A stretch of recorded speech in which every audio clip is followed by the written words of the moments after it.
Untuk itu,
dikalikan jarak per kilometernya, sehingga jika pengendara melintas dari gerbang tol lain dan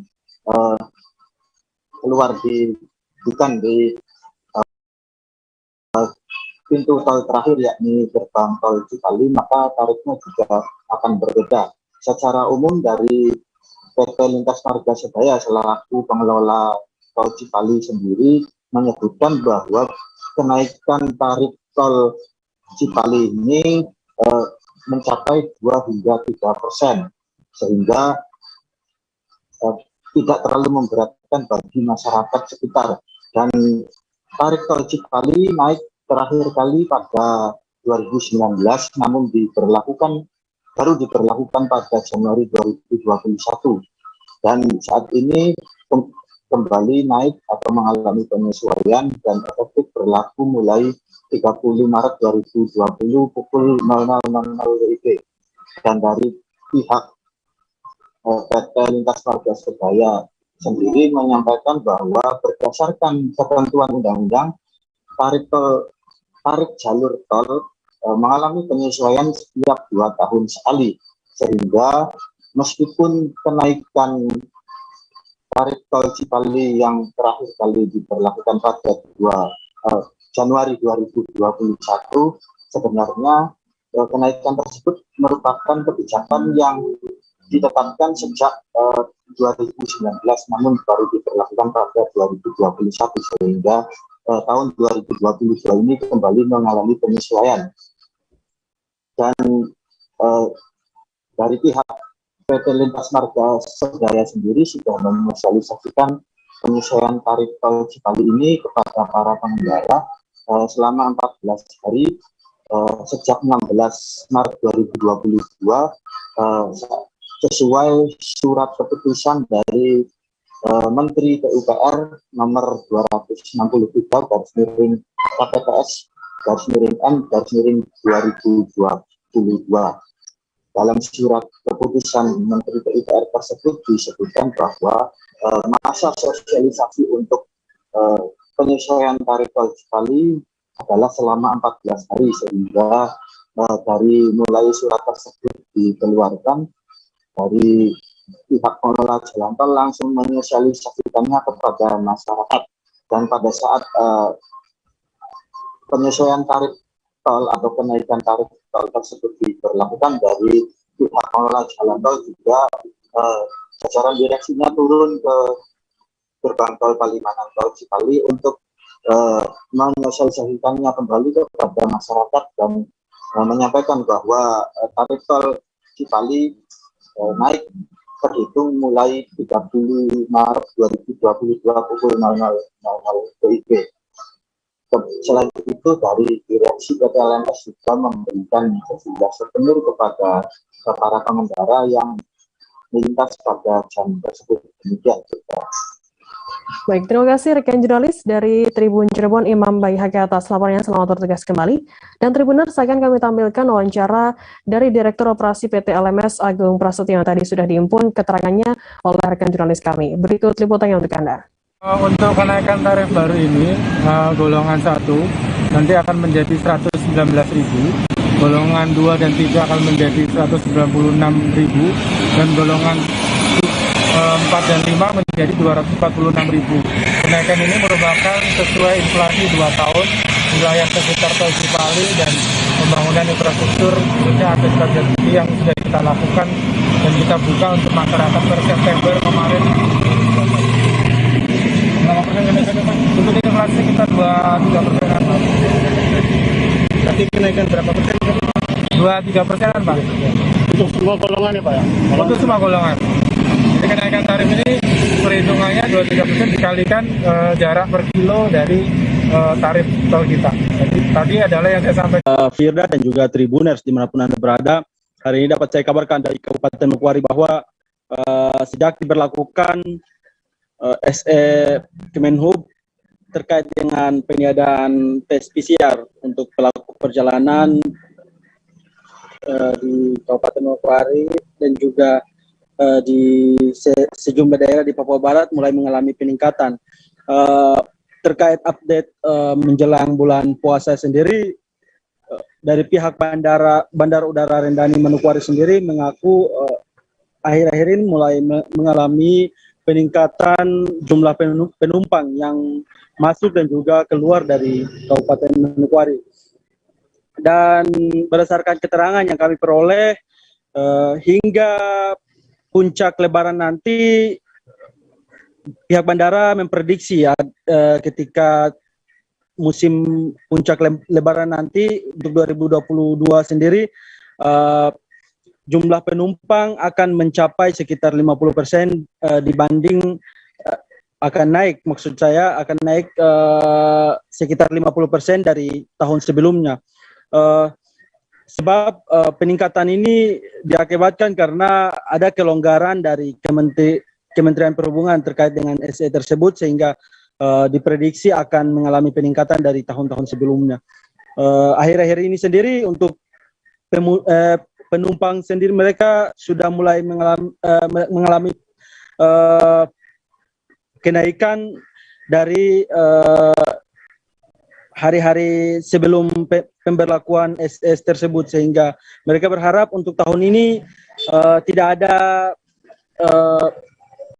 surat edaran baru, sehingga para pemudik juga bisa menikmati transportasi khususnya untuk di Bandara Udara Rendani sendiri. Baik, terima kasih rekan jurnalis dari Tribun Papua Barat, Salvan, atas laporannya. Selamat bertugas kembali. Dan Tribuners, tadi jurnalis kami juga sudah menghimpun keterangan dari PLH Kepala Bandar Udara Rendani Manokwari, Nimrod Wariyanggi. Berikut liputannya untuk Anda. Pemberlakuan itu dan sampai saat ini, hari kedua itu tiba-tiba harga tiket naik. Tiba-tiba kayak ke Sorong ke Jakarta itu tiket yang mungkin tadi sekitar 1 juta atau 2 juta naik langsung 3 juta. Berarti dengan adanya SE yang baru 21 yang berlaku, kayaknya orang yang sudah vaksin 1, 2 sampai 3 itu mereka bebas. Bahkan ada kemudahan juga untuk yang tidak vaksin. Yang penting mereka antigen, mereka sehat, minta keterangan dari dokter, mereka berangkat. Siap. Oke. Kemudian untuk yang Lebaran ini, menjelang Lebaran itu tidak salah, kita kalau lihat di YouTube itu ada himbauan dari Presiden juga itu, Pak Jokowi, bahwa mudik silakan, ya bisa mudik. Nah, tapi yang penting vaksin 1, vaksin 2 dan booster. Nah, berarti itu bebas mudik. Ya, tapi memang untuk Lebaran saat ini dari pihak bandara sendiri memprediksi akan ada volume mudik yang cukup tinggi ketimbang yang lain yang sebelumnya. Pasti. Karena kita lihat berapa 2 tahun kah dari 2020 21 itu kan mudik dibatasi kan. Gitu. Tapi 2022 ini kayaknya pasti yang mudik keluar. Kalau kita di sini rata-rata Surabaya itu banyak. Ya nanti kita lihat pada saat memasuki Lebaran. Jadi mungkin bisa April kan mulai Lebaran ya. Nah, berarti pertengahan sebelum Lebaran itu mungkin setelah puasa, setelah Lebaran mungkin bisa cek-cek lagi. Iya kan? Tapi memang Badan Kependudukan dan Keluarga Berencana Nasional atau BKKBN Provinsi Papua menggelar rapat kerja daerah membahas penguatan program Bangga Kencana dan percepatan penurunan stunting. Rakerda Program Pembangunan Keluarga Kependudukan dan Keluarga Berencana tahun ini mengambil tajuk penguatan program Bangga Kencana dan percepatan penurunan stunting melalui sektor optimalisasi sumber daya dan konvergensi lintas sektor. Informasi terkait hal ini akan disampaikan oleh rekan jurnalis kami dari Tribun Papua, ada Aldi Bimantara yang akan melaporkannya. Silakan rekan Aldi.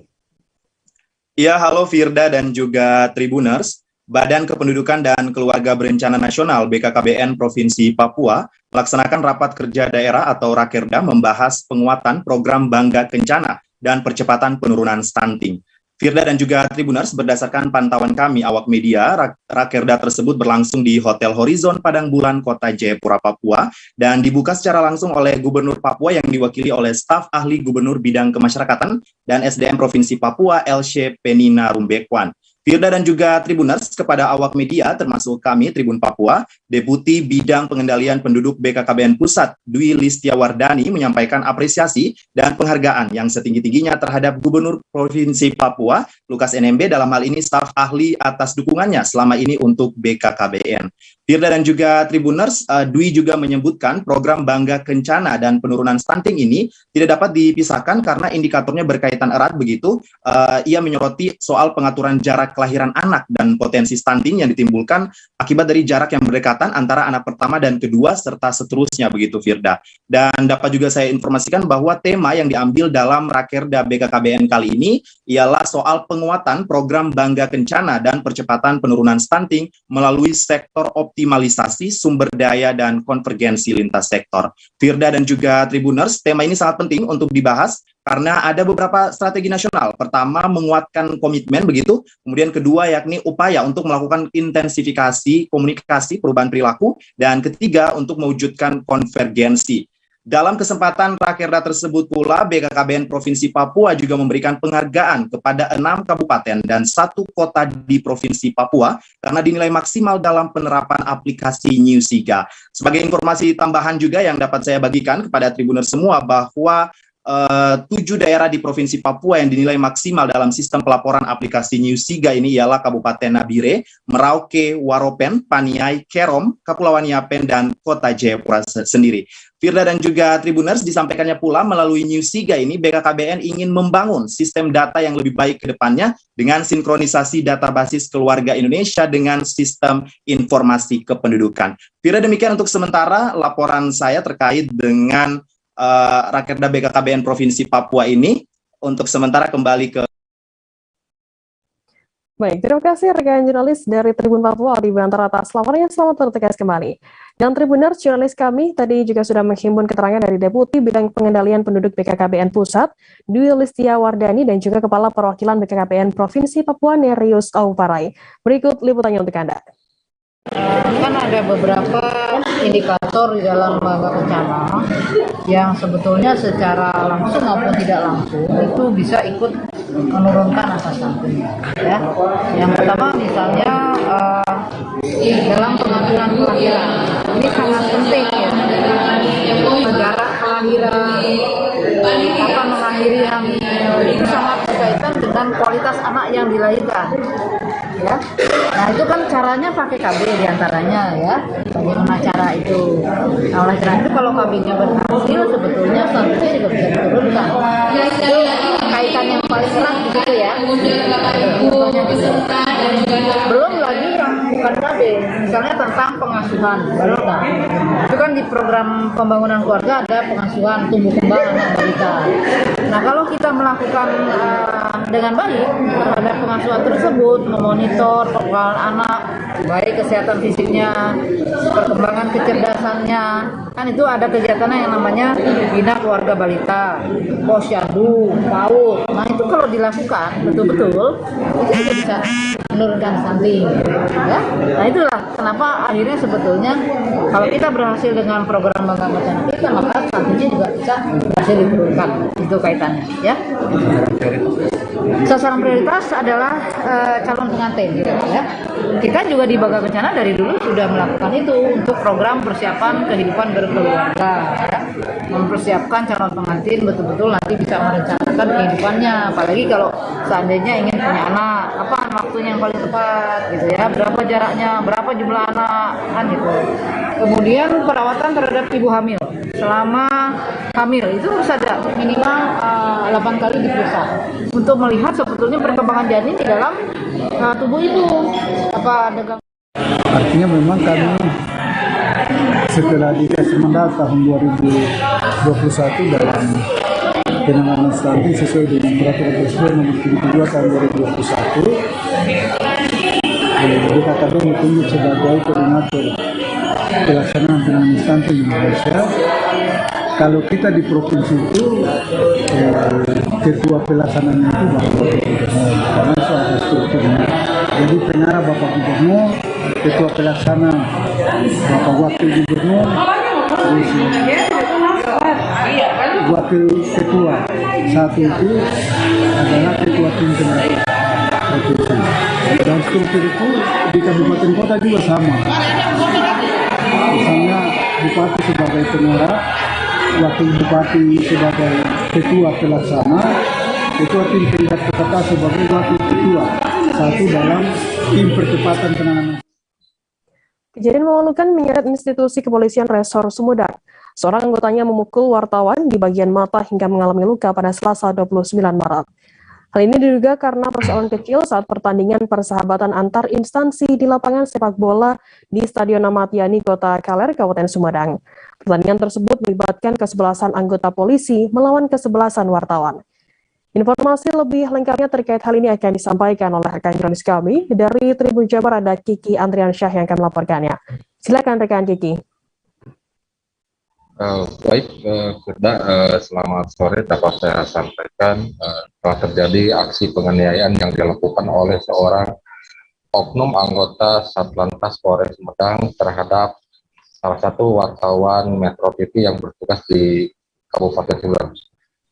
Aksi yang tidak terpuji ini dilakukan oleh polisi berinisial R ini terjadi gara-gara persoalan kecil saat terjadi saat pertandingan persahabatan antar kesebelasan Polres Sumedang melawan kesebelasan BPBD Kabupaten Sumedang berserta wartawan.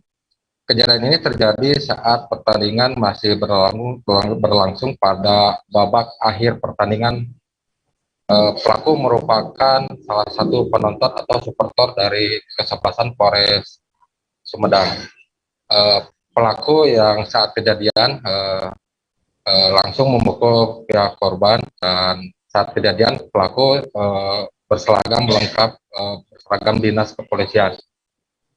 Buntut dari kejadian itu, korban langsung dilarikan ke puskesmas terdekat di Stadion Ahmad Yani, Kabupaten Sumedang. Namun setelah mendapatkan perawatan medis di puskesmas terdekat itu, korban langsung dilarikan ke RSUD Kabupaten Sumedang. Pengamatan saya di RSUD Sumedang pada tadi malam, pasca kejadian tersebut, Kapolres Sumedang AKBP Eko Prasetyo Robianto langsung mendatangi korban, dan di RSUD Sumedang Kapolres menyampaikan permohonan maaf atas yang dilakukan oleh anggotanya tersebut, dan berjanji akan melakukan penindakan tegas kepada anggotanya tersebut. Bahkan pada tadi pagi saya berhasil mewawancarai Kapolda Jabar Irjen Pol Suntana. Kapolda pun menyampaikan permohonan maaf atas kejadian tersebut, dan Kapolda berjanji akan membantu seluruh biaya pengobatan korban, dan berjanji akan memberikan saksi tegas kepada pelaku. Berdasarkan informasi yang saya dapatkan pada sore ini, korban yang bernama Husni ini sudah dilakukan operasi ringan di RSUD Sumedang. Demikian Firna yang saya dapat sampaikan. Baik, terima kasih rekan jurnalis dari Tribun Jabar Kiki atas laporannya. Selamat bertugas kembali. Dan Tribuners akan kami tampilkan wawancara dari teman korban bernama Kega. Kemudian ada lagi Kapolres Sumedang AKBP Eko Prasetyo Rupianto dan Kapolda Jabar Irjen Pol Suntana. Berikut liputannya untuk Anda. Jadinya gimana? Jadi ada pertandingan persahabatan antara BPBD dan Polres, dan Husni ikut membela BPBD saat kejadian. Tiba-tiba saat menit terakhir, Husni mengalami dipukul di bagian muka daerah pelipis mata, hingga mengalami luka robek oleh penonton salah satu supporter dari anggota Polres Sumedang. Jadi ini Husni masih menjalani perawatan dan ada luka di pelipis bawah bagian mata, luka robek. Saat ini kata keterangan dokter akan melakukan dijahit. Tapi Husni akan lanjut melaporkan kejadian tersebut dan akan terus dilakukan pelaporan. Sekarang saya sedang menunggu hasil visum. Ini memang rekan kita Husni itu sudah mendapatkan perawatan dan insya Allah akan pulih dengan luka-lukanya, dan kami juga telah memberikan sanksi kepada anggota yang melakukan pemukulan tersebut yang diawali oleh sebab yang sepele karena keduanya berbeda kesebelasan dalam pertandingan bola persahabatan. Bentuk sanksinya apa, Bang? Mulai malam ini langsung dilakukan pemeriksaan dan akan sesuai dengan ketentuan yang berlaku dalam aturan kode etik Polri. Dan kebetulan juga Mas Husni ini adalah, jika kita ingat dulu momen longsor Semanggung, dia adalah salah satu dari bagian wartawan yang ikut saya masuk ke dalam masjid dan selamat. Jadi sungguh saya menyesalkan peristiwa ini karena saya dengan Mas Husni, rekan wartawan ini sudah seperti keluarga dalam momen tersebut, di mana kami merasa kami sudah menggunakan nyawa cadangan saat ini. Jadi atas nama kepolisian Resort Sumedang, saya memohon maaf atas peristiwa ini dan kami pastikan pelaku akan mendapatkan sanksi yang tegas sesuai ketentuan dalam kode etik Polri. Demikian. Tetapi pada saat itu kejadian, kita tidak tahu bahwa yang bermain sepak bola adalah teman-teman media. Tapi kami tetap menyalahkan dan telah melakukan tindakan kepada anggota kami. Dan kami memohon maaf dan bertanggung jawab membantu pengobatan dan membantu keluarganya. Sebenarnya hubungan Kapolres Sumedang dengan yang bersangkutan sangat bagus. Dalam beberapa kejadian mereka bersahabat gitu ya. Jadi mohon izin teman-teman, sebelum kejadian kita main bola, mereka main bola, kita tidak tahu di situ pada saat itu. Begitu kejadian, baru kita tahu bahwa teman kita adalah yang bekerja di media. Jadi tapi sekali lagi, saya selaku Kapolda memberikan tindakan tegas dan menyampaikan permohonan maaf. Tidak ada maksud apa-apa. Ya, terima kasih ya teman-teman ya. Seluruh blok hunian di rutan kelas 2B Rantau mendadak digeledah oleh petugas pada Rabu 30 Maret. Penggeledahan yang dilaksanakan secara mendadak ini berjalan kurang lebih 3 jam dipimpin oleh Kepala Rutan Andi Hashim. Kepala Rutan Andi Hashim mengatakan pelaksanaan penggeledahan ini sifatnya insidentil dengan menyasar seluruh blok hunian. Untuk mengetahui informasi lebih lengkapnya, saat ini kami sudah tersambung dengan jurnalis dari Banjarmasin Post, ada Stanislaus yang akan melaporkannya. Silakan rekan Sten. Baik rekan Firda dan Tribuners, selamat sore, dapat saya laporkan dari Kabupaten Tabing, Provinsi Kalimantan Selatan terkait dengan giat penertiban dan juga penggeledahan secara insidentil yang dilakukan oleh petugas rutan kelas 2B Rantau yang dilaksanakan pada malam tadi dengan menyasar seluruh blok hunian yang ada di seluruh lokasi di kamar hunian para napi di rutan kelas 2B Rantau. Jadi dapat saya laporkan bahwa penggeledahan insidentil ini dilaksanakan dalam rangka mendukung informasi dan juga tali komando yang diperintahkan dari Kemenkumham kepada seluruh lapas yang ada di Provinsi Kalimantan Selatan, sehingga menindaklanjuti instruksi tersebut.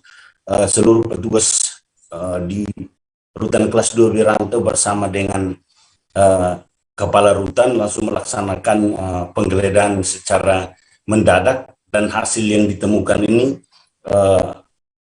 masih ditemukan 1 unit handphone dan juga ada benda-benda tajam yang dibikin, sehingga hasil yang ditemukan malam tadi itu akan dikumpulkan dan akan segera ditindaklanjuti oleh pihak Rutan dengan melakukan penyelidikan siapa pemiliknya, dan prosesnya akan dilakukan secara aturan yang telah ditetapkan atau aturan yang berlaku.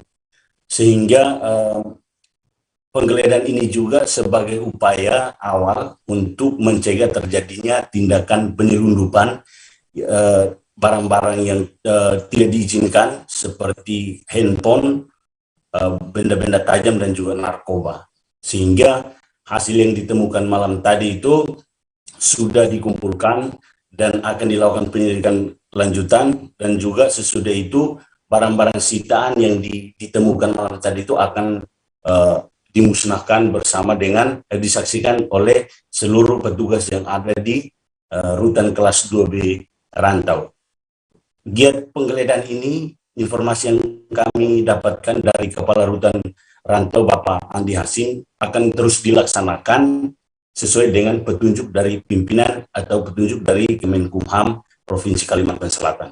Sekian, Firda. Baik, terima kasih rekan jurnalis dari Banjarmasin Post atas laporannya. Selamat bertugas kembali.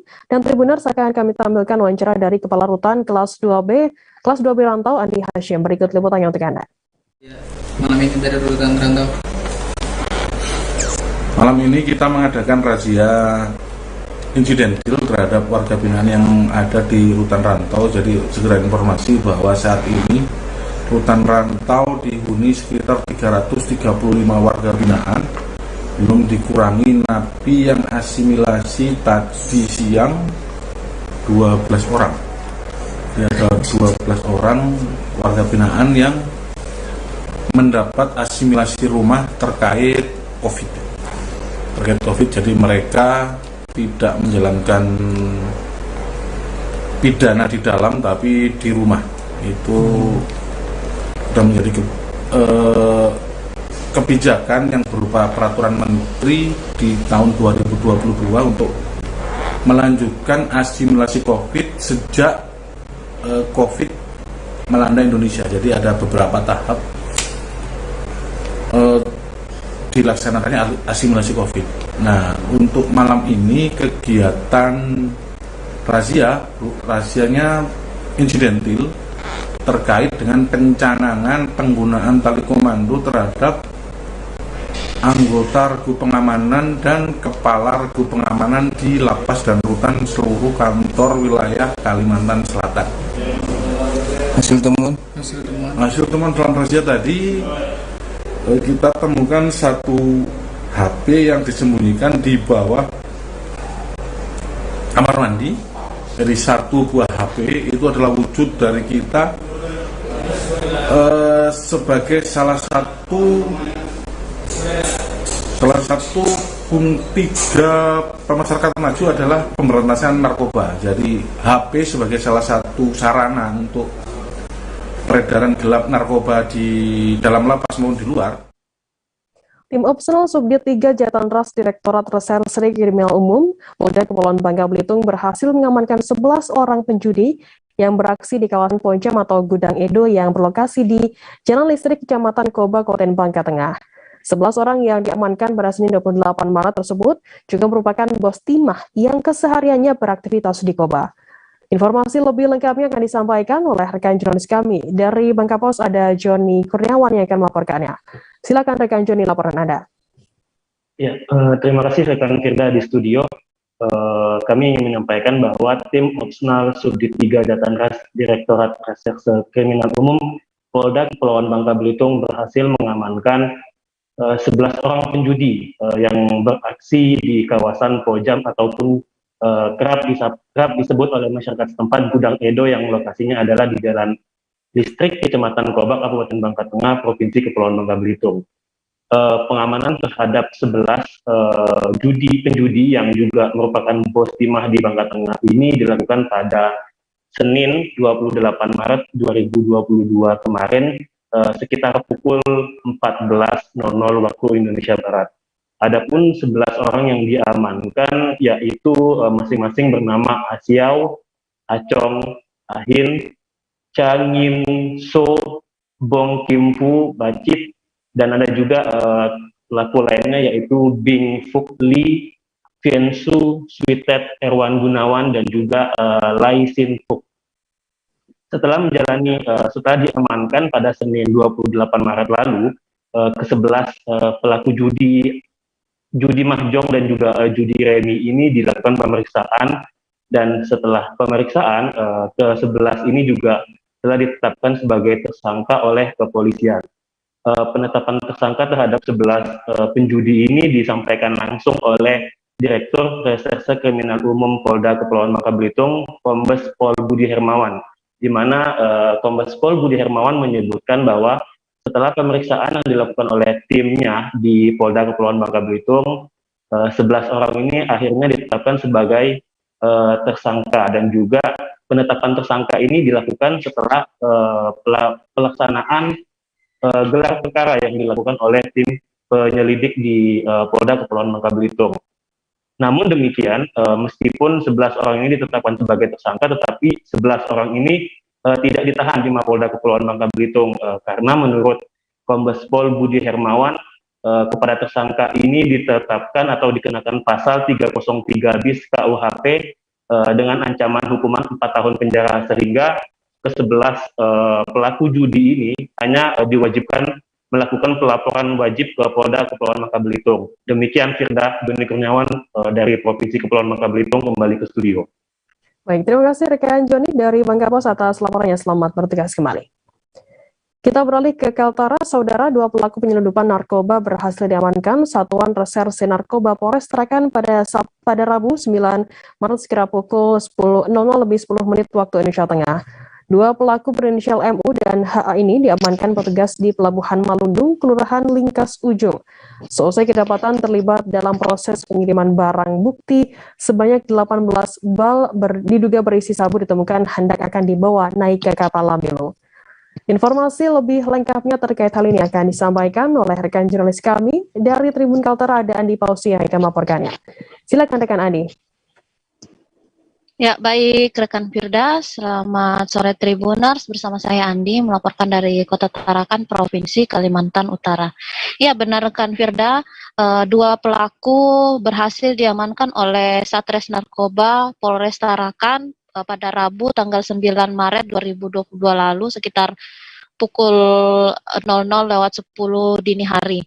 2 pelaku tersebut berinisial MU dan HA diamankan petugas di Pelabuhan Malundung, Kota Tarakan karena memang terlibat dalam kepemilikan dan pengiriman sabu-sabu sebanyak 18 bal atau sekitar beratnya nyaris mencapai 1 kilogram hendak dibawa menggunakan kapal Lambelu dengan tujuan Parepare.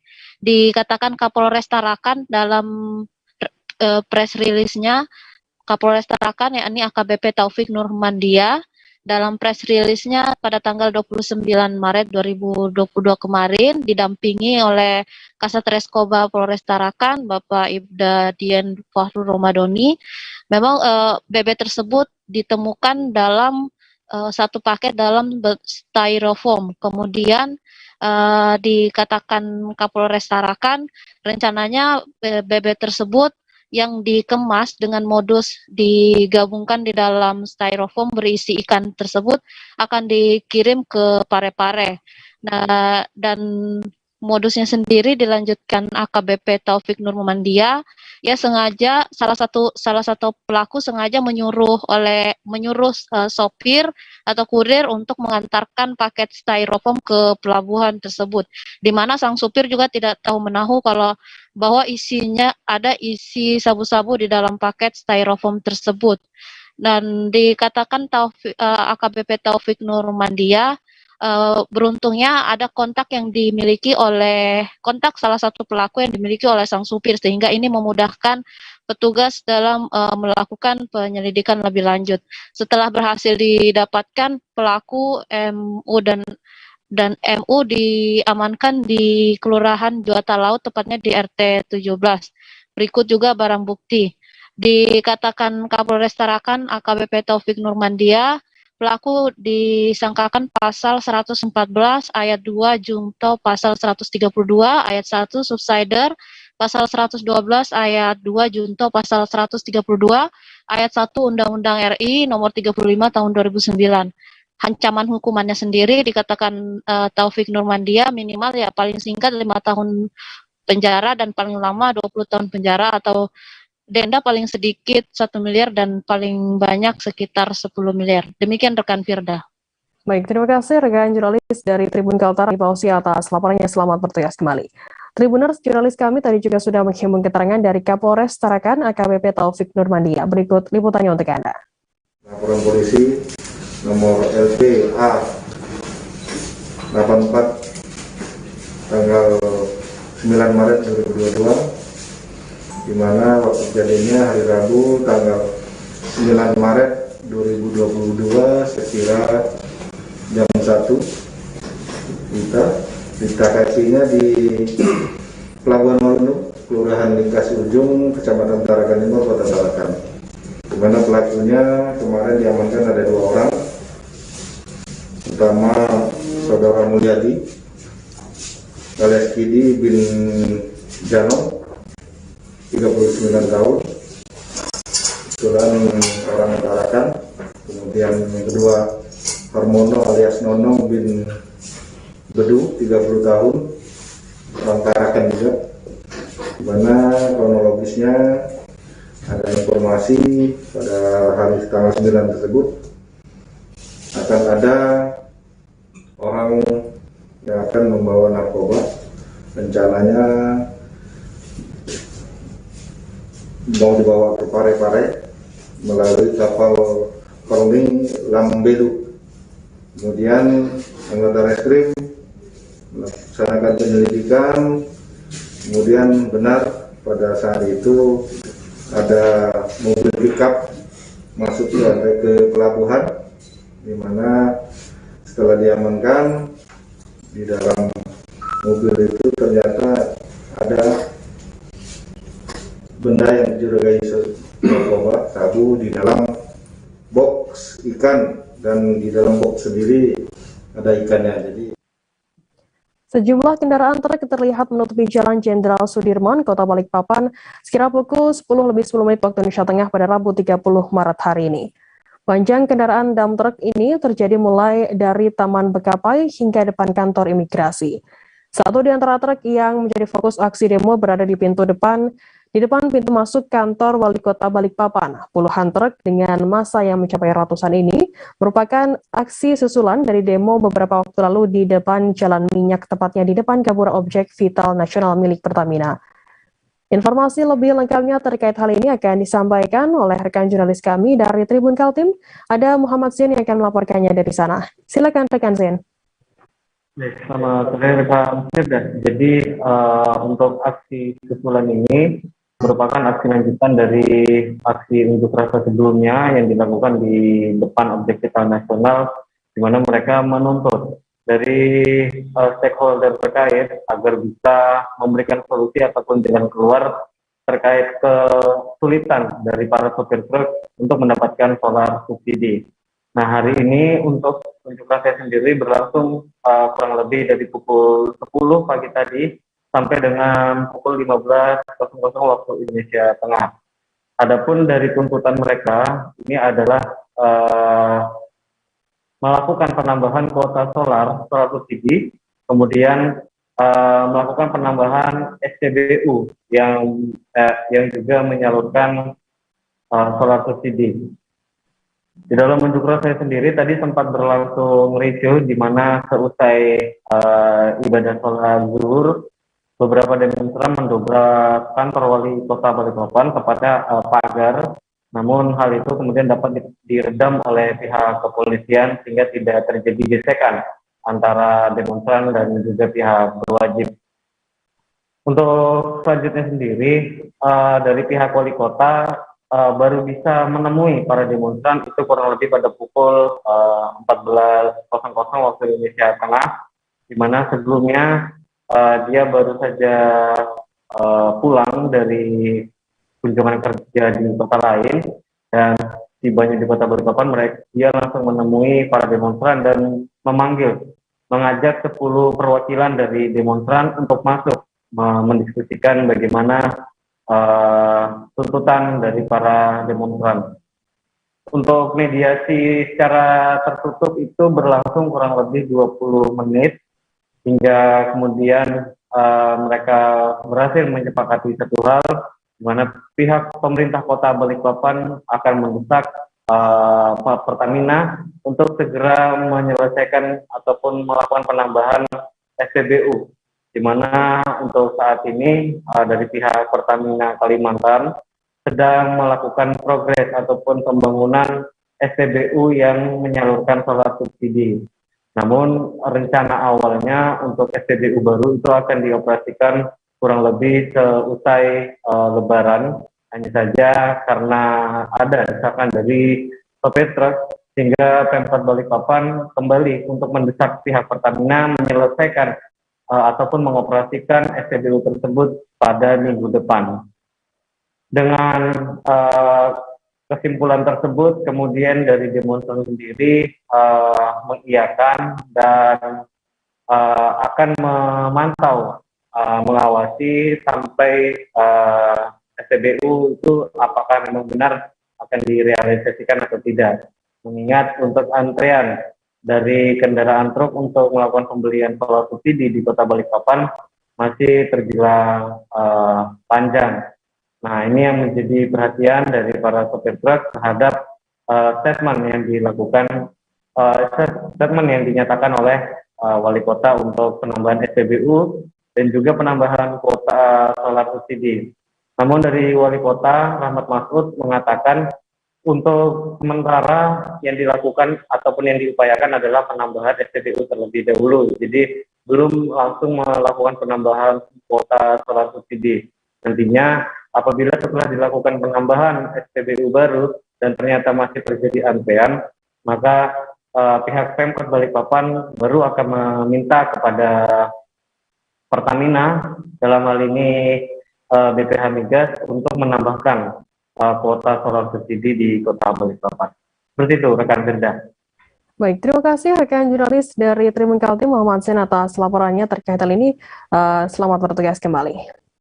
Kita beralih ke informasi selanjutnya, Saudara. Awan gelap menutupi langit Sagulung, tak lama kemudian hujan lebat turun disertai gemuruh petir. Hujan turun bercampur bongkahan es sebesar batu kerikil pada Selasa 29 Maret. Sekira pukul 4 sore. Peristiwa tak lazim ini membuat seluruh warga Sagulung panik, apalagi mereka yang tinggal di Dapur 12. Informasi lebih lengkapnya terkait hal ini akan disampaikan oleh rekan jurnalis kami dari Tribun Batam, ada Beres Lumanto yang akan melaporkannya. Silakan rekan Beres. Baik, selamat sore Tribuner. Selamat sore rekan Firda. Baik, saya melaporkan langsung dari Tribun Batam, dari Kota Batam begitu, bahwa terjadi peristiwa hujan es ataupun katakan peristiwa ini seperti peristiwa yang tak lazim terjadi di Kota Batam.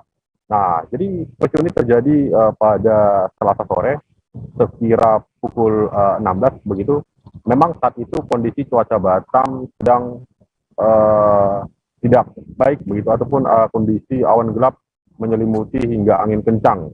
Nah, jadi pada sore hari itu ada guyuran hujan begitu. Pada saat itu warga kaget. Nah, peristiwa ini terjadi tidak di seluruh wilayah Batam, namun ada beberapa kecamatan begitu. Jadi, nah guyuran hujan ini juga mengagetkan ataupun menakutkan warga perumahan, lantaran saat itu ada butiran es yang jatuh ke atas genteng. Nah, sejumlah warga pun langsung beramai-ramai keluar menyaksikan begitu. Nah, ternyata setelah dilihat begitu, ada bongkahan es besar batu kerikil yang bertaburan. Nah, akibat peristiwa ini juga ada sejumlah ataupun puluhan rumah di Kecamatan Bulang. Berdasarkan data dari pihak kecamatan ada 27 yang roboh. Ada mengalami kerusakan berat dan ada juga mengalami kerusakan ringan. Nah, berdasarkan keterangan dari BMKG begitu, memang peristiwa ini jarang terjadi di Batam. Namun hal ini diakibatkan adanya peralihan cuaca begitu. Ya, demikian rekan Firda. Baik, terima kasih rekan Beres dari Tribun Batam atas laporannya. Selamat bertugas kembali. Kita beralih ke Jakarta, Saudara. Angin puting beliung menerjang wilayah Kecamatan Kepulauan Seribu Utara, Kabupaten Kepulauan Seribu pada Senin 28 Maret malam. Sekitar pukul 20.45 waktu Indonesia Barat, seiring turunnya hujan deras, angin puting beliung menerjang permukiman warga, terutama di Kelurahan Pulau Kelapa dan Pulau Harapan. Informasi lebih lengkapnya terkait hal ini akan disampaikan oleh rekan jurnalis kami dari Tribun Jakarta, ada Gerald Leonardo yang akan melaporkannya. Silakan rekan Gerald. Ya, terima kasih Firda dan selamat sore juga Tribuners dimanapun Anda berada. Memang dapat saya laporkan bahwa peristiwa angin puting beliung terjadi di wilayah Kepulauan Seribu, tepatnya pada Senin malam sekitar pukul 20.45 waktu Indonesia Barat. Dari peristiwa ini, Firda dan juga Tribuners, ratusan rumah warga terdampak dan mengalami kerusakan sedang dan parah akibat terjadinya angin puting beliung. Memang peristiwa angin puting beliung ini terjadi seiring dengan guyuran hujan lebat yang tepatnya terjadi di Kecamatan Kepulauan Seribu Utara dan tepatnya pula terjadi di dua kelurahan, yakni di Kelurahan Pulau Kelapa dan juga Kelurahan Pulau Harapan. Dari keterangan Camat Kepulauan Seribu Utara, yakni Ismail, yang bersangkutan menyampaikan bahwa ada ratusan rumah yang terdampak, tepatnya 182 rumah rusak di Kelurahan Pulau Kelapa dan sekitar 20 rumah rusak di Kelurahan Pulau Harapan. Adapun Firda dan juga Tribuners, dari rekaman video amatir yang tribunjakarta.com dapatkan dari warga setempat, memang terekam detik-detik terjadinya angin puting beliung pada Senin malam lalu, di mana angin kencang memang tampak menerjang permukiman warga. Dan saat itu juga terekam dalam video bahwa warga sempat berlarian panik ketika angin puting beliung terjadi seiring dengan hujan lebat yang mengguyur wilayah Kecamatan Kepulauan Seribu Utara. Selain daripada permukiman, Firda dan juga Tribuners, dapat saya laporkan berdasarkan video amatir milik warga, angin puting beliung juga terjadi di pesisir Kecamatan Kepulauan Seribu Utara, di mana tepatnya angin puting beliung ini menerjang pantai serta wilayah di tengah laut, sehingga kapal-kapal maupun perahu yang berada di pantai, di pesisir pantai maupun di tengah laut tampak terombang-ambing seiring dengan ombak tinggi yang terjadi akibat diterjang angin puting beliung ini. Adapun berdasarkan laporan terakhir yang Jakarta.com dapatkan, memang saat ini masih dilakukan upaya pencarian terhadap sedikitnya 4 orang nelayan yang masih hilang akibat peristiwa angin puting beliung yang terjadi pada Senin malam lalu. Selain itu juga, Firda dan juga Tribuners, dapat saya sampaikan hingga saat ini perangkat daerah setempat bekerja sama dengan aparat TNI Polri sudah melakukan berbagai macam upaya mitigasi bencana terkait dengan peristiwa angin puting beliung Senin malam kemarin. Misalnya dengan memberikan bantuan kepada warga berupa makanan serta terpal-terpal yang bisa dipakai atau digunakan warga untuk berlindung ketika memang atap-atap rumah mereka saat ini sudah dalam kondisi rusak akibat diterjang angin puting beliung Senin malam kemarin. Adapun selain daripada rumah yang rusak, beberapa warga juga mengalami luka-luka akibat peristiwa Senin malam kemarin dan saat ini sudah ditangani di Puskesmas Kecamatan Kepulauan Seribu Utara. Firda. Baik, terima kasih rekan jurnalis dari Tribun Jakarta, Gerald, atas laporannya mengenai ini, Kak. Selamat bertugas kembali. Tribuners, akan kami tampilkan wawancara yang tadi sudah diimbun oleh rekan jurnalis kami dari Camat Kepulauan Seribu Utara, Ismail. Berikut liputannya untuk Anda.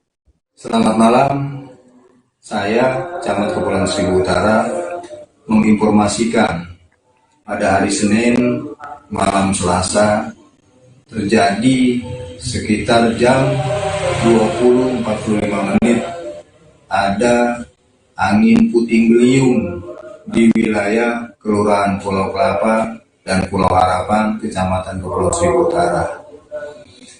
Kejadian itu berdampak kepada rumah warga di Pulau Kelapa sekitar 182 rumah warga, di Pulau Harapan sekitar 20 rumah warga yang asbes atau gentengnya berterbangan, ada yang terbongkar bersama kayunya, ada juga beberapa asbes atau gentengnya yang terbang.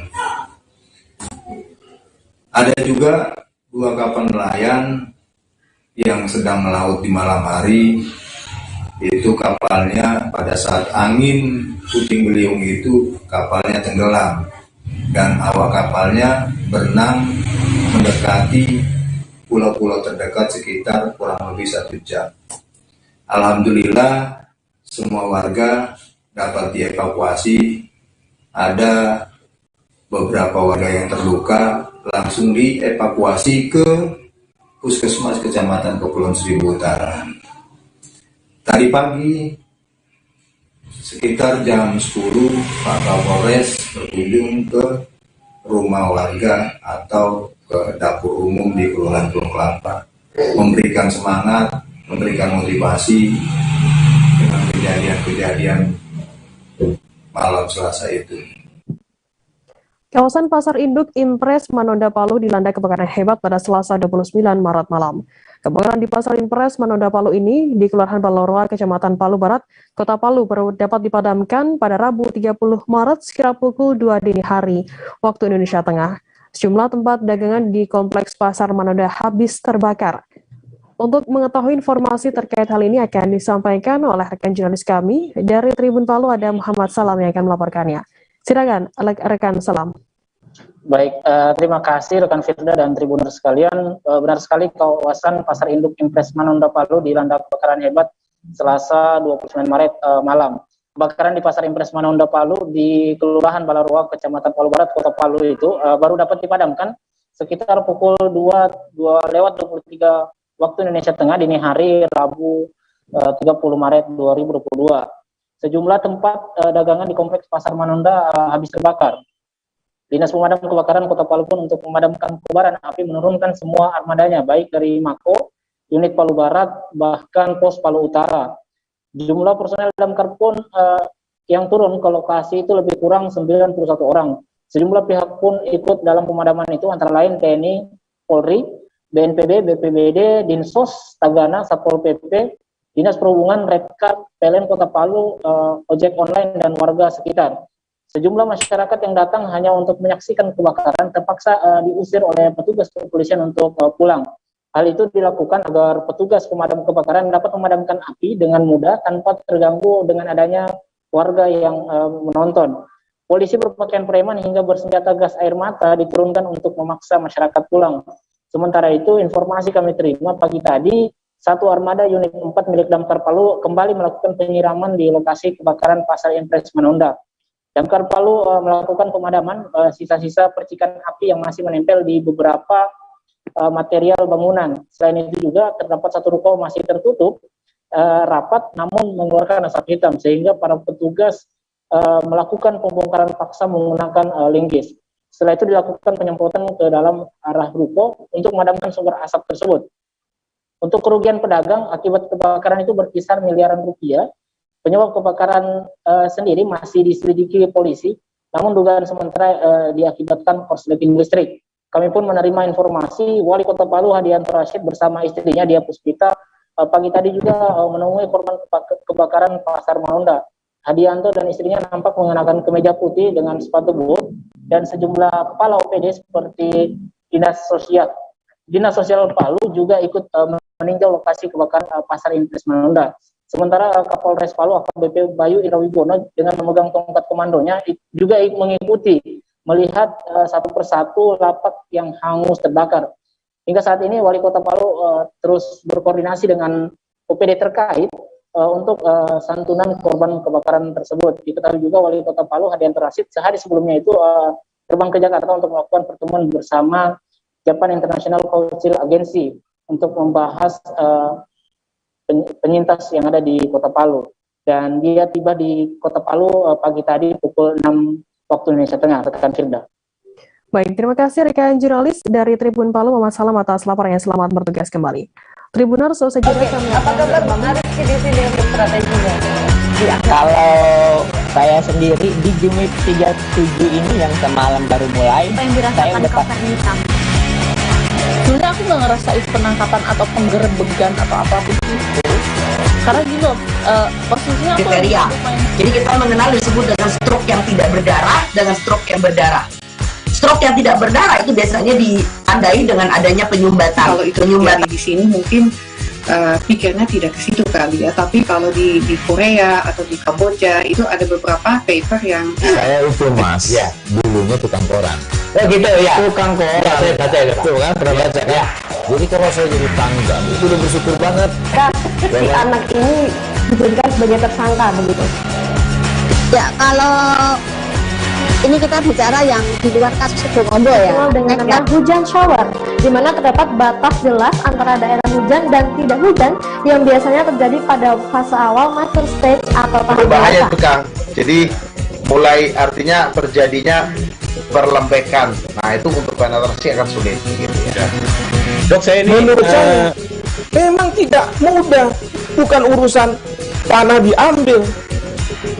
Kalau misalnya Amerika Serikat sekarang, Rasulullah mengatakan dalam sebuah hadis bahwa berpuasa di 6 hari Syawal itu. Oke, apa kabar Bang Arif di sini untuk strateginya? Kalau saya sendiri di Jumit 37 ini yang semalam baru mulai, Apa yang saya dirasakan udah Kapten Hitam? Sebenarnya aku nggak ngerasa itu penangkapan atau penggerebegan atau apapun itu. Karena gini loh, posisinya aku kriteria. Jadi kita mengenal disebut dengan stroke yang tidak berdarah dengan stroke yang berdarah. Stroke yang tidak berdarah itu biasanya ditandai dengan adanya penyumbatan. kalau itu terjadi di sini mungkin pikirnya tidak ke situ kali ya, tapi kalau di Korea atau di Kamboja itu ada beberapa paper yang Saya itu mas, ya dulunya tukang koran. Oh gitu ya. Tukang koran. Ya, saya baca ya, Pak. Tuh kan pernah baca kan? Jadi kalau saya jadi tangga, itu udah bersyukur banget. Si anak ini dijadikan sebagai tersangka begitu. Ya, kalau ini kita bicara yang di luar kasus Situbondo ya. Dikenal dengan nama hujan shower, di mana terdapat batas jelas antara daerah hujan dan tidak hujan yang biasanya terjadi pada fase awal master stage atau tahap Berbahaya biasa. itu Kang. Jadi mulai artinya terjadinya perlembekan. Nah itu untuk penetrasi akan sulit gitu ya.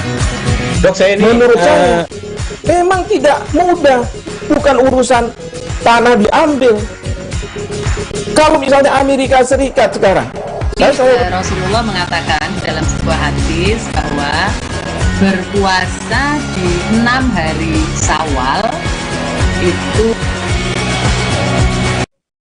Terima kasih Anda masih bersama kami di live update. Kita beralih ke informasi selanjutnya, Saudara. Ketua DPRD Jambi Edi Purwanto untuk ketiga kalinya mengunjungi sejumlah suku anak dalam atau SAD di Dusun Sungai Terap, Desa Jelutih, Kecamatan Batin 24 maksud kami, Kabupaten Batanghari pada Senin 28 Maret. Kehadiran Edi Purwanto ini bersama dengan Danrem 042 Gapu, Brigjen TNI Supriyono, Kepala Kantor Perwakilan Bank Indonesia Provinsi Jambi Sutimas Niarina Sution, dan sejumlah pihak ini dalam rangka menindaklanjuti terkait dengan keinginan Temenggung SAD setempat.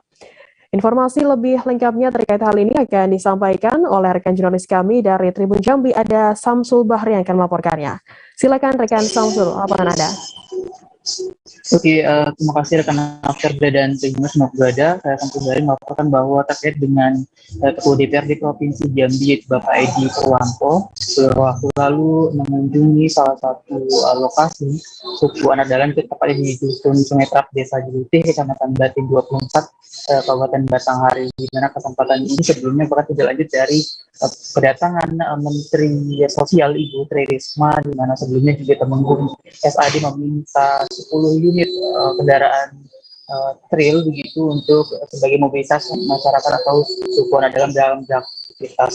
Nah, terkait dengan hal ini dilanjut oleh Edi Purwanto bersama dengan Kepala Bank Indonesia Perwakilan Provinsi Jambi dan juga Danrem 042 Gapu memberikan 2 unit motor trail di mana nantinya 8 unit akan secara berangsur berkoordinasi dengan stakeholder lainnya untuk diberikan begitu.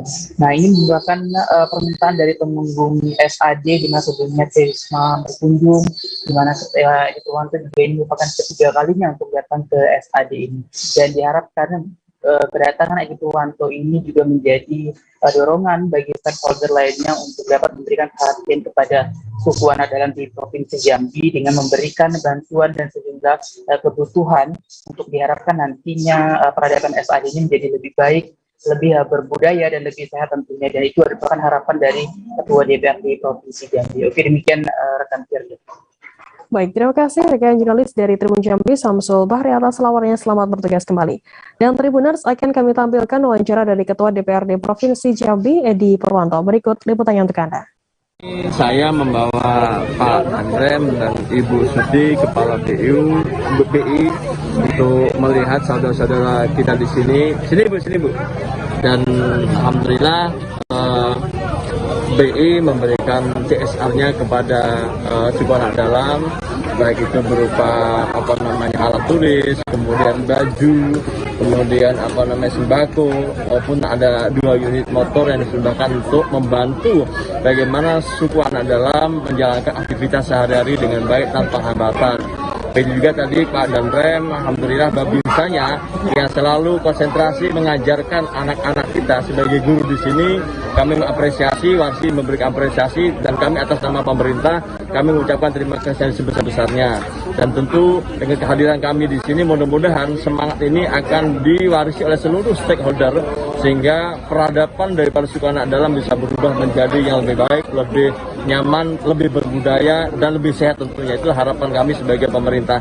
Tadi ada masukan daripada Temenggung minta ada jalan yang persiapkan untuk mereka supaya mempermudah akses ekonomi mereka. Kita juga akan lihat postur anggaran APBD provinsi, APBD kabupaten kota masuk pusat, dan tidak menutup kemungkinan kita juga akan dorong beberapa korporasi misalnya Petro China, Sinarmas dan sebagainya untuk sama-sama membuat legacy dengan memberikan jalan kepada mereka.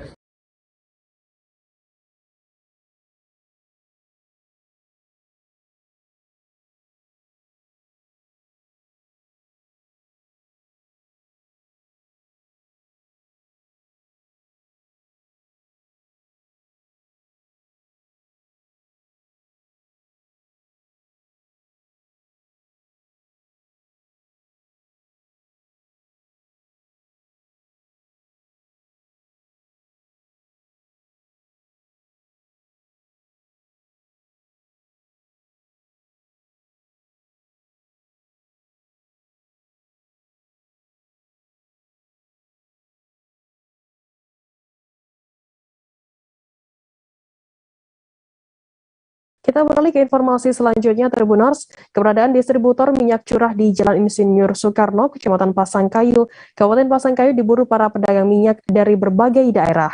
Kali ini para peminat minyak curah bukan hanya dari kalangan emak-emak dari Pasangkayu, tapi diburu oleh pedagang dari berbagai daerah seperti dari daerah Nabu Siji, Sulawesi Tengah, dan dari Wajo, Sulawesi Selatan.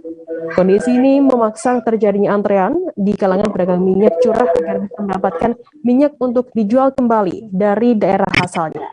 Informasi lebih lengkapnya terkait hal ini akan disampaikan oleh rekan jurnalis kami dari Tribun Sulbar, ada Sugianto yang akan melaporkannya. Silakan rekan Sugianto. Iya, Firda di studio dan Tribuners dimanapun Anda berada.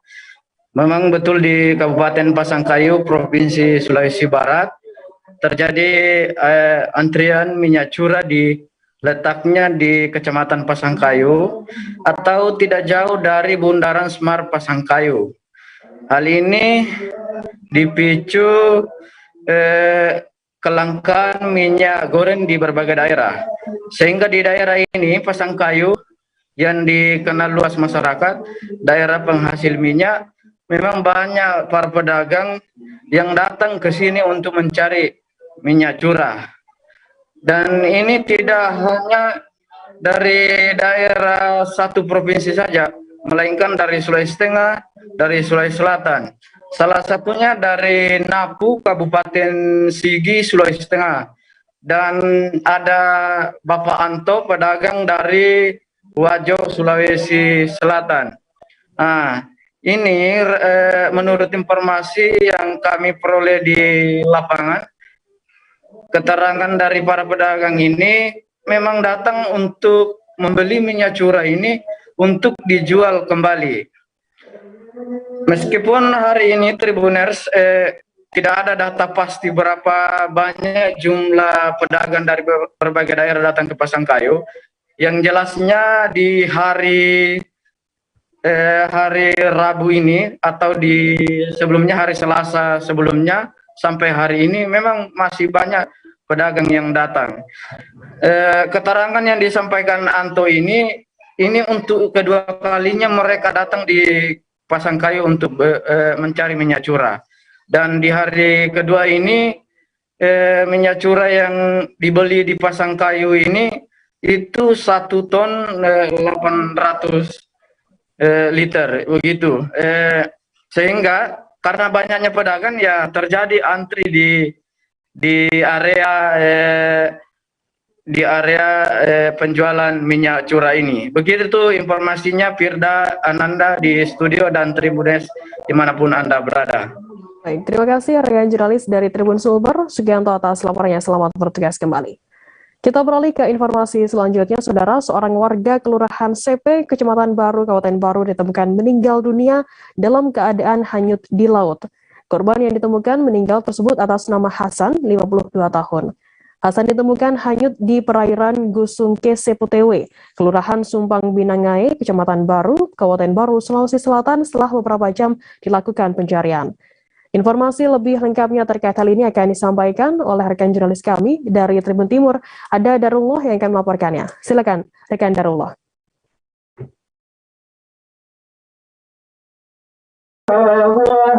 Ya, Tribuners, bahwasanya telah ditemukan jenazah salah satu warga Sibae, Kelurahan Sibae, Kecamatan Baru, Kabupaten Baru, Sulawesi Selatan, ditemukan hanyut di Gusung Kese Putewe, Kabupaten Baru.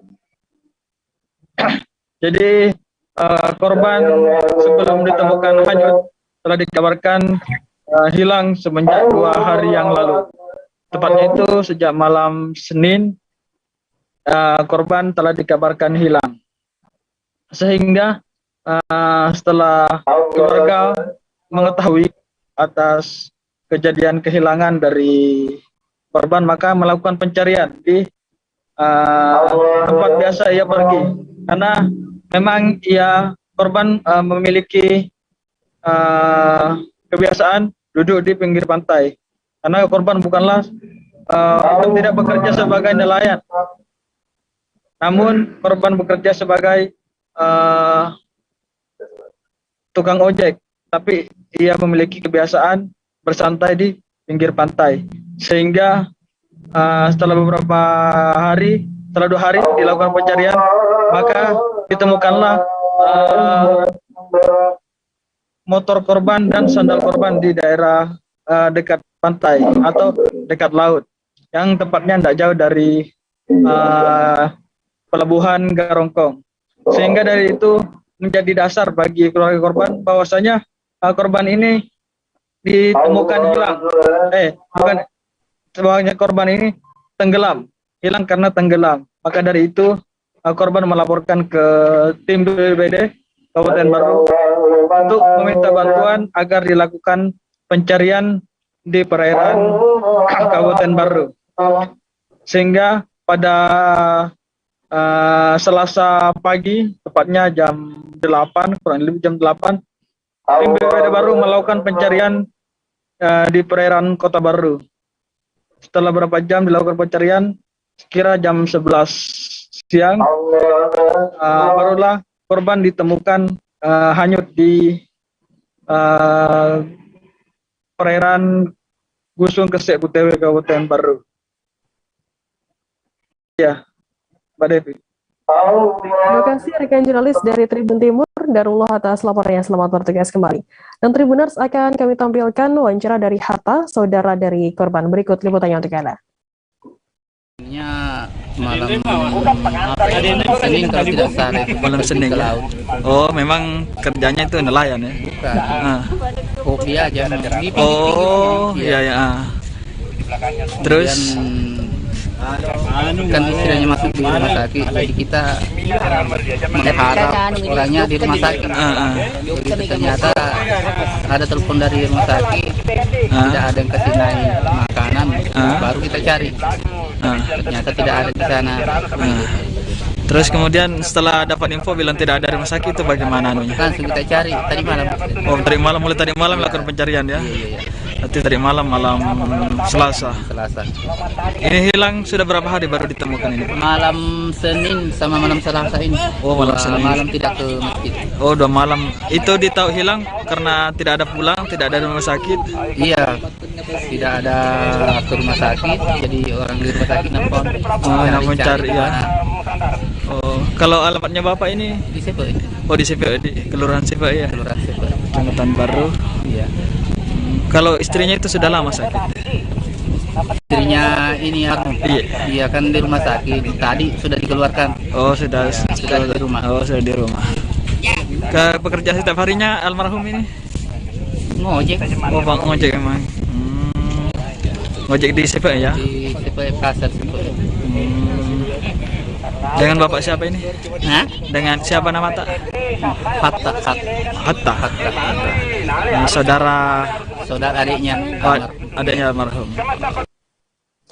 Kurang dari 12 jam perampok sadis yang membunuh Supriyono, petugas keamanan di X, Junas Foto Jalan Diponegoro 45 dibekuk jajaran di Treskrim Polda Jateng. Pelaku berinisial RIS alias Cipling, 24 tahun, berhasil ditangkap oleh pihak kepolisian di rumahnya di Desa Karangsambung, Kecamatan Karangsambung, Kabupaten Kebumen pada Selasa 29 Maret. Kapolda Jawa Tengah melalui Kabid Humas Kombes Pol M. Iqbal Al-Qudsi menuturkan penangkapan pelaku ini di Kebumen berdasarkan pengembangan di lapangan. Pelaku diduga langsung kabur setelah melakukan aksinya di toko tersebut. Saat berada di TKP, di tempat kejadian perkara, pelaku difoto oleh Supriyono. Informasi lebih lengkapnya terkait hal ini akan disampaikan oleh rekan jurnalis kami dari Tribun Jateng, ada Rahdian Rijoko yang akan melaporkannya. Silakan rekan Rahdian. Ya baik rekan Firda, untuk perampokan di Jalan Diponegoro nomor 45 di toko kamera tersebut berawal adanya petugas security yang meninggal dunia di pelataran di wilayah tersebut. Ya, tugas security itu bernama Supriyono. Saat itu ditemukan dalam keadaan bersimbah darah. Ya, setelah dilakukan pengecekan oleh kepolisian, ditemukan beberapa kejanggalan. Di antaranya pertama waktu itu ditemukan alat las beserta tabungnya, ditemukan adanya peso milik pelaku. Kemudian saat dibuka toko kamera itu ternyata di dalamnya sudah internet itu sudah dalam keadaan jebol. Kemudian dalam toko itu sudah pada berserakan di lantai seperti itu rekan Firda. Kemudian saat itu polisi terus melakukan pengembangan terhadap pencarian pelaku. Kemudian didapati bahwasanya korban ini mengalami luka tusuk di bagian kepala bagian belakang, leher depan, dan bagian dada. Menurut keterangan Kasat Reskrim Polrestabes Semarang, bahwasanya korban ini mengalami korban perampokan seperti itu. Ya, kemudian dilakukan penyelidikan dan penyidikan, dilakukan penangkapan terhadap RIS ini di Karangsambung, Kecamatan Karangsambung di Kabupaten Kebumen. Waktu penangkapan pun kurang dari 12 jam. Tim Jatantras Polda Jateng bisa langsung membekuk pelaku di kediamannya. Penangkapan ini bermula korban ini juga sempat memotret identitas pelaku dan wajah pelaku saat berada di lokasi kejadian. Seperti itu rekan Firda. Baik, terima kasih rekan jurnalis dari Tribun Jateng, Rahdian atas laporannya. Selamat bertugas kembali. Dan Tribuners, akan kami tampilkan wawancara yang tadi sudah dihimpun oleh rekan jurnalis kami dari keluarga korban, Eko Supriyanto, kemudian Kasat Reskrim Polrestabes Semarang AKBP Doni Sardo Lumba Toruan, dan juga Kabid Humas Polda Jateng Kombes Pol M. Iqbal. Berikut liputannya untuk Anda.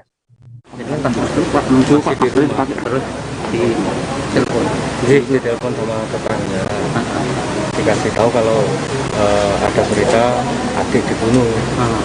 Pembunuhan di daerah Lempeng sudah ramai, cuman gitu, makanya saya langsung ke sini. Coba lihat, ngecek dulu, ternyata memang benar terjadi seperti itu. Sendiri secara lama? Ya?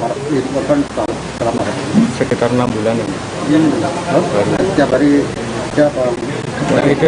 Dia jadwalnya seminggu 2 kali. Dari jam 6, berangkat dari rumah jam 6, pulangnya jam 7 pagi. Kerja di sini sebagai apa? Ya security itu, penjaga malam. Penjaga malam. Iya. Kalau kerja sendirian atau mungkin sendiri, tidak ada temannya. Pernah cerita-cerita apa gitu? Ya saya sebagai kakak sih dulu pernah menyarankan kalau misal jaga malam saya minta suruh nemenin 1 orang lagi, paling tidak minimal 2 orang lah. Karena yang dijaga tempatnya kan kita di kerjaan tidak ada masalah, cuman sendiri kondisi juga ya diceritakan hanya sebatas itu aja, belum pernah cerita ada musuh atau apa gitu, belum pernah. Mas, jenazah ini anak berapa mas? Anaknya 2. Anaknya 2? Ya. Kalau malam sempat hubungan via chat atau telepon? Jarang sekali. Ya. Untuk kasus ini Pak. Terkait kejadian ini Pak. Jadi awalnya berawal dari laporan masyarakat pukul 6:15 ke Polsek Gajah Mungkur yang menyampaikan adanya korban meninggal dunia di TKP X Jonas Foto di depan kita stick tepatnya. Dari penyelidikan awal ya? Dari penyelidikan awal kita temui ada tanda-tanda tusukan pada korban, kemudian kita temui juga ada barang bukti terkait pisau yang digunakan untuk menusuk, diduga pisau yang digunakan untuk menusuk, terusnya juga ada alat las, juga ada barang-barang barang-barang tersangka yang diduga tertinggal sejumlah 1 ransel dengan segala peralatan isinya. Kesehariannya korban apa Pak? Korban sehari-hari bertugas sebagai security untuk mengawasi fokus dan zonasi ini sekeliling komplek ini yang memang sudah tidak terpakai lagi. Luka korban di mana aja Pak? Luka korban ada sebanyak 3 tusukan di bagian kepala belakang, kemudian di leher belakang, di leher depan, dan kemudian ada dada. Tadi diawali percobaan perampokan ya? Dugaan kita adanya upaya untuk melakukan perampokan 365. Dan itu yang ketinggalan apa dah? Yang ketinggalan pelakunya? Ketinggalan dari pelaku ada pisau yang diduga untuk menusuk, kemudian ada alat las, ada tas berisi obeng dan lain-lain, ada ransel berisi obeng. Ya. Kalau saksi yang jadi periksa berapa? Saksi yang akan kita periksa ada 3 orang sementara waktu. Rekan-rekan sekalian, perlu kita sampaikan bahwa kurang dari 12 jam pelaku pencurian dengan pemberatan di TKP Jalan Diponegoro, tepatnya di Foto Jonas, akhirnya dapat ditangkap oleh tim gabungan Jatantas Polda Jateng dengan Polres Kebumen. Berawal dari olah TKP dan bukti-bukti yang ada di TKP, dilakukan penyelidikan sekaligus pengembangan, dan akhirnya tertangkap yang bersangkutan di daerah Kebumen. Besok kita akan berskor. Tribuners, informasi tadi sekaligus menutup perjumpaan kita dalam live update hari ini. Jangan lupa saksikan terus live update di seluruh kanal YouTube dan Facebook Tribun Network. Saya Firda Ananda, mewakili kru bertugas pamit undur diri. Terima kasih dan sampai jumpa.